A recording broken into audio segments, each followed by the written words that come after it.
Laissez-moi vous expliquer, c'est le pire épisode d'Histoire 2 que j'ai pu sortir jusqu'à aujourd'hui. Et je me demande vraiment comment je vais faire pour sortir mieux. Aujourd'hui la famille, on se retrouve pour une nouvelle vidéo. Tout d'abord, je tiens vraiment à m'excuser pour l'absence qu'il y a eu, etc. Il y a eu plein de petites choses qui se sont passées. D'ailleurs, semaine prochaine, je vous sors une story time pour vous raconter un petit peu tous mes débuts sur YouTube. Ça va être cool, ça va être drôle, ça va être posé. Et c'est un nouveau format sur la chaîne, du coup c'est cool. Je vous mets juste là mon Instagram. N'hésitez pas à me rejoindre, c'est très important pour rien louper en fait. Comme ça, vous êtes toujours dans l'actu, quoi. Dans l'actu de Nathan. Vous l'avez vu aussi, nouvel angle de caméra, mais c'est normal, tout ça je vais vous y expliquer dans la story time qui sort la semaine prochaine, donc rejoignez-moi sur Instagram. En plus je fais des petites photos parfois en mode un petit peu BG comme ça. Plus sérieusement, vous avez vu, on a mis les lumières rouges, c'est pas pour... Aujourd'hui on se retrouve pour une nouvelle histoire 2, c'est l'histoire de Albert Fish, c'est parti. Albert Fish, il est né le 19 mai 1870 à Washington DC. Faut savoir qu'avant de s'appeler Albert Fish, il s'appelait Hamilton Fish. Il a reçu ce prénom dû à un parent éloigné qui était le secrétaire d'État du président Grant. Dès l'âge de 5 ans, la maman d'Albert Fish, elle va le placer dans un orphelinat, celui de Saint-Jean, dû au décès de son papa, le 15 octobre 1875. Il y reste pendant 2 ans et pendant ces 2 longues années, Albert Fish, il dit qu'il s'est fait énormément battre et fouetter à l'orphelinat. Et c'est à partir de ce moment-là où il va commencer à prendre goût à la douleur physique. Ah oui, petite parenthèse, ça part en couille très très vite. Genre là, vous n'avez pas idée à quel point ça va partir en couille vite. Donc, comme je vous l'ai dit, il commence à prendre goût à la douleur physique. Et il cite « J'ai toujours eu envie d'infliger de la douleur aux autres et que les autres me fassent aussi souffrir. Toute ma vie, j'ai adoré tout ce qui faisait mal. C'est là que j'ai commencé à mal tourner. Nous avons été impitoyablement fouettés. J'ai vu des garçons faire des choses qu'ils n'auraient pas dû faire. » Et il rajoute même qu'à chaque fois qu'il se faisait fouetter, ça provoquait chez lui une érection. En 1880, Albert Fish, il retourne chez sa mère parce que cette dernière, elle a pu trouver un travail. En fait, c'est pour ça qu'elle l'avait aussi envoyé à l'orphelinat, dû déjà au décès de son père, mais parce que aussi, sa mère, elle trouvait pas de travail et c'était beaucoup trop compliqué pour le subvenir aux besoins de son fils. Du coup, elle réussit à trouver un travail en 1880. Son fils revient à la maison. En 1882, il est âgé de 12 ans, Albert Fish, et il rencontre un jeune homme. Jusqu'à là, rien d'anormal. Et ce dernier, il lui fait découvrir des pratiques très étranges, notamment ce qu'on appelle la coprophague. La coprophague, c'est le fait de manger des excréments et ou boire son urine. Par la suite, Albert Fish, il commence à fréquenter les bains publics, donc les piscines quoi. Il passe ses après-midi entières à rester là-dedans parce que ça lui donne justement l'occasion de pouvoir voir des enfants se déshabiller, se changer, être à moitié nus et c'est dégueulasse. Là je vais biper pas mal de mots, je suis obligé parce que c'est des mots qui risquent de me faire strike et j'ai pas envie. Juste après ça, Albert Fish il trouve un travail, il devient peintre. Mais sachez que il ne fait pas peintre parce qu'il aime la peinture, il fait peintre parce que il peut changer de localité rapidement et il va se mettre à des enfants. En fait pour lui c'était très simple, il avait juste à aller dans un endroit, un enfant faisant passer son déplacement pour une activité professionnelle, donc la peinture, et personne ne savait que c'était lui parce qu'il n'était plus là et voilà. Donc en fait il utilisait son métier pour pouvoir des enfants. À cette époque-là, il a que 17 ans quand il commence à faire ça, c'est extrêmement jeune et ces actes-là vont durer environ 50 ans. À l'âge de 20 ans, Albert Fish il déménage à New York et il se met à visiter énormément de maisons closes spécialisées dans le sadomasochisme. Et après avoir vécu ça, il décide de le faire vivre à ses victimes. Albert Fish, il va privilégier torturer des enfants noirs parce qu'à l'époque, ces derniers, ils ne faisaient pas l'objet de poursuites dues à leur couleur de peau. Exemple de torture qu'il a fait, il a attaché un jeune garçon et il l'a fouetté brutalement, mais il a décidé de le laisser partir parce que ses parties génitales à l'enfant, elles saignaient tellement. Albert Fish avait peur que l'enfant décède. En 1898, Albert Fish, il épouse une femme et il a avec cette femme 6 enfants. En 1911, Albert Fish, il rencontre Thomas Biden, je sais pas comment on dit. C'est un jeune garçon de 19 ans, handicapé mental et sans abri. Et Albert Fish, ce qu'il décide de faire, c'est de l'emmener chez lui. Et durant 3 semaines, ils vont se livrer à toutes sortes d'activités sadiques et masochistes l'un sur l'autre. Fish demande à Biden de le fouetter, d'uriner sur lui, il boit son urine, il mange ses excréments et vice versa. Albert Fish il passe à un cap supérieur et il commence à attacher Biden et à lui couper le pénis. Sauf que Thomas il va lâcher un regard tellement triste et tellement vide d'espoir de vie que Albert Fish ne va pas pouvoir supporter ça et il va essayer de soigner la blessure en enroulant un chiffon autour du pénis de Thomas et en laissant un billet de $10 sur le lit. et il se taille. En 1925, donc 14 ans après la torture de Thomas Bidon, l'un des fils de Albert Fish, John Fish, aperçoit son père en train de s'enfoncer des aiguilles dans le corps et en 1934, Albert Jr., un autre fils de Albert Fish, il surprend son père en train de se frapper avec une planche remplie de clous. Il lui demande donc des explications et Albert Fish répond: j'aime m'enfoncer des aiguilles, quand je ne peux pas me les enfoncer en moi, j'aime torturer d'autres gens avec elles.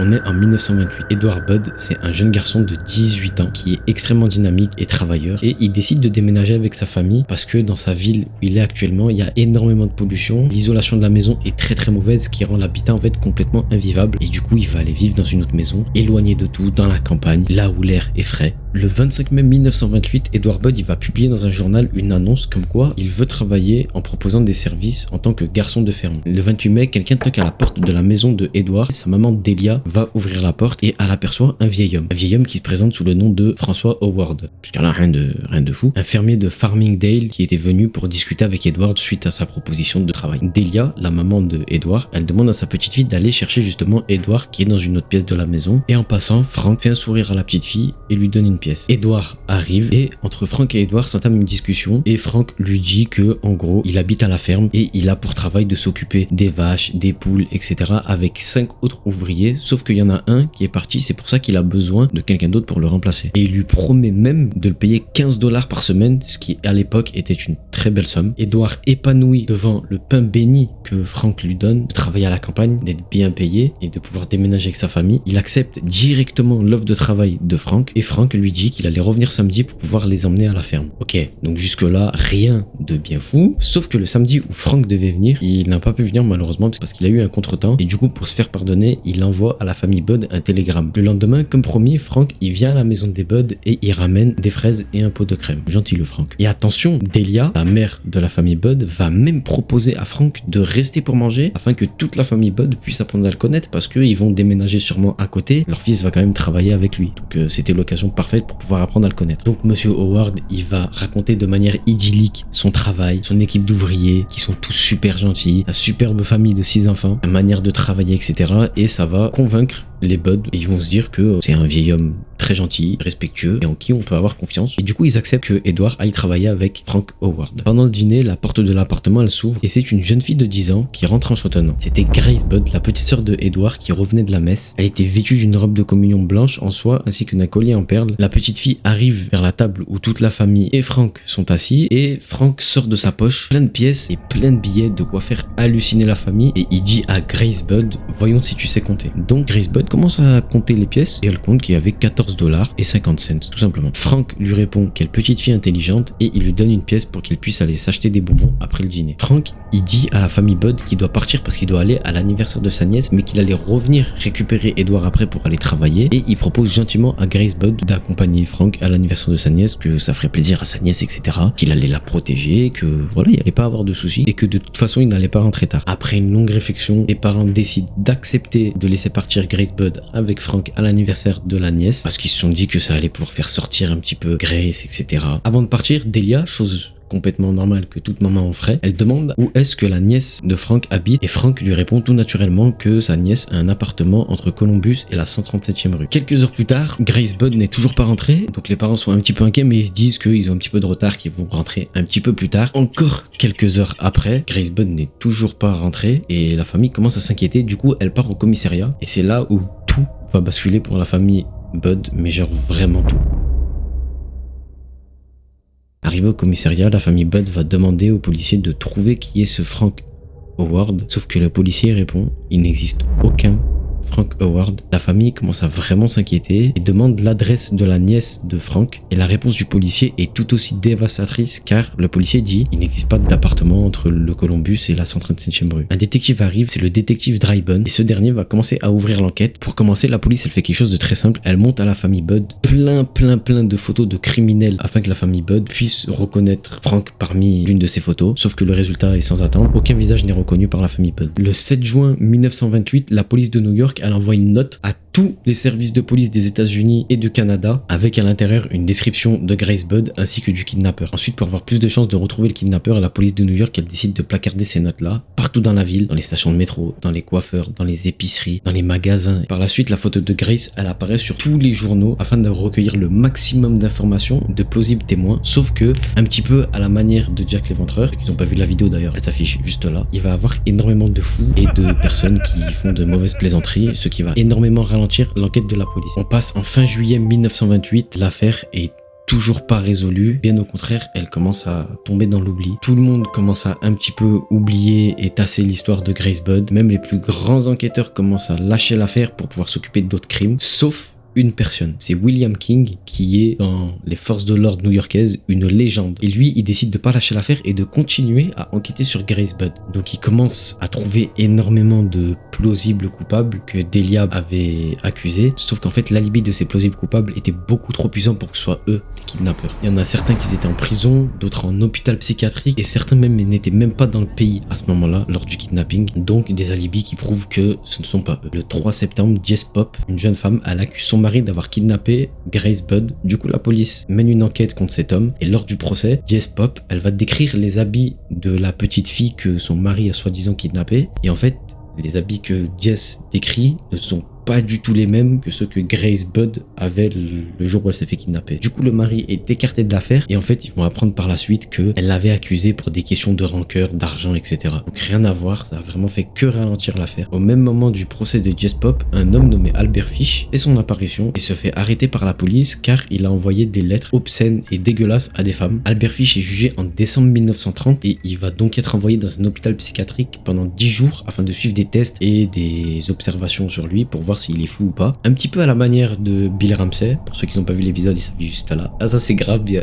Donc il va aller en hôpital psychiatrique pour avoir un suivi sur son état mental. Mais la conclusion des médecins, elle est bien différente de ce que Albert Fish a montré à la police au final. C'est qu'en fait, il a rien. Il est complètement normal. Albert Fish est d'un esprit sain et intelligent. Bien qu'il soit frappé par des problèmes sexuels dus à son âge, il n'existe aucun indice de notion délirante et d'expérience hallucinatoire. Sa mémoire est excellente pour un homme de cet âge. Cet homme n'est pas fou. Après ces 10 jours, Albert Fish il décide d'emménager avec son fils Albert Jr. qui était devenu concierge d'un bâtiment. Mais les envies sadomasochistes de Albert Fish prennent le dessus. Par la suite, Albert Jr. il va découvrir que son père s'était fabriqué une planche avec des clous afin de se frapper jusqu'au sang et un chat à 9 queues. Albert Fish commence à vraiment devenir fou au point où il commence à avoir envie de manger de la viande crue et qu'il commence à faire des cauchemars quand il se fait pas mal et qu'en se réveillant de ses cauchemars il hurle. Du coup son fils qui vivait une vie paisible décide de dire à son père de partir et Albert Fish vu qu'il a plus de famille il va aller s'installer dans une pension familiale.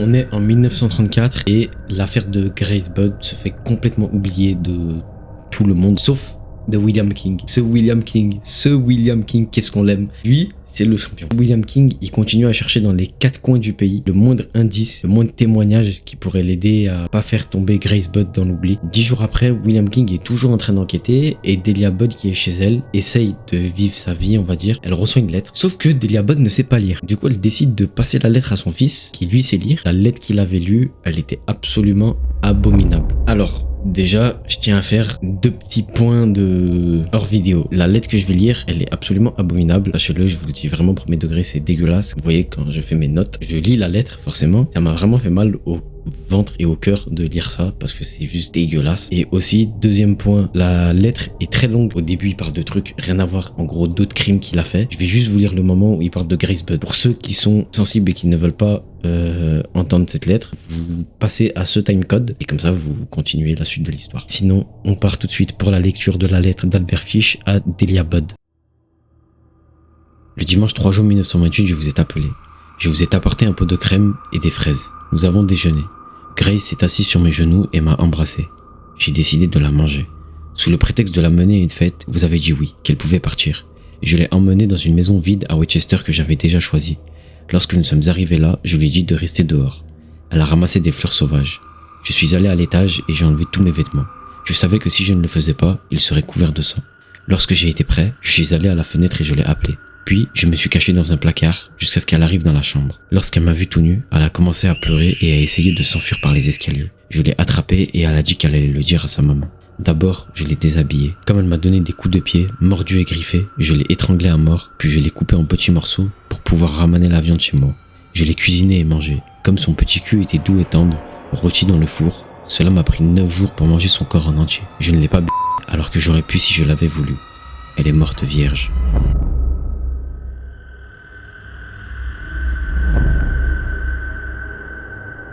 Donc à partir de ce moment-là, personne n'accepte de croire que cette lettre, elle est réelle. Comme je vous l'ai dit au début, il y avait plein de gens qui se faisaient passer pour des fous, etc. et qui envoyaient des trucs afin de ralentir l'enquête. Du coup, ils ont pensé que c'était ça au début, sauf que rappelez-vous, Albert Fish avait envoyé un télégramme à la famille et William King, il décide de comparer l'écriture de la lettre à celle du télégramme envoyé à la famille et conclusion bien triste, c'est la même écriture.